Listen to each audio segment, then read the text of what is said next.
మహాగణాధిపతయే నమః. శ్రీ గురుభ్యో నమః. శ్రీమాత్రే నమః.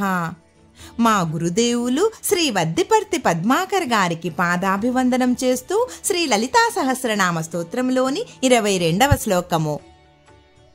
సుమేరు శృంగ మధ్యస్థ శ్రీమన్నగర నాయికా చింతామణి గృహాంతస్థ పంచబ్రహ్మాసన స్థిత. సుమేరు శృంగ మధ్యస్థ. ఈ నామము మనస్సు నిలకడ కోసం, ఏకాగ్రతకు, ఆస్తులను లాక్కునే శత్రువులు, మానసికంగా పీడించే వాళ్ల నుండి విముక్తికి. మేరు పర్వతం మధ్యలో, చుట్టూ 3 శిఖరాల మధ్య భాగంలో, సామాన్య మానవులకు గోచరము కాని 4వ శిఖరము మధ్య భాగంలో నివసించు లలితామాతకు నమస్కారము.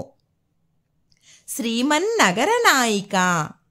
ఈ నామము మోక్షలక్ష్మికి, స్వగృహ ఉద్యోగ ప్రాప్తికి, అన్ని లోకాలకు పైన ఉన్న సుధాసముద్రం మధ్యలో ఉన్న మణిద్వీపంలో ఉన్న అత్యంత పవిత్రమైన సకల లక్ష్మీ శోభలతో విరాజిల్లుచున్న శ్రీమన్నగరానికి అధిష్టాత్రి అయిన లలితామాతకు నమస్కారము. శ్రీమన్నగరానికి వెళ్ళిన వారికి తిరిగి భూలోకవాసము రాదు. చింతామణి గృహాంతస్థ.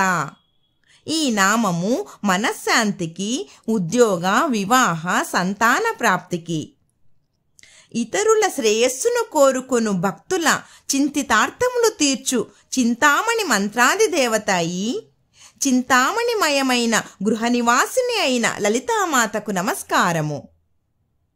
పంచబ్రహ్మాసన స్థిత. ఈ నామము క్లిష్ట సమస్యల నుండి విముక్తికి, బ్రహ్మ, విష్ణు, రుద్ర, ఈశ్వర, సదాశివ అనే ఈ 5 బ్రహ్మలతో తయారైన ఆసనముపై కూర్చొని భక్తులను అనుగ్రహించు లలితామాతకు నమస్కారము. ఓం శ్రీమాత్రే నమః.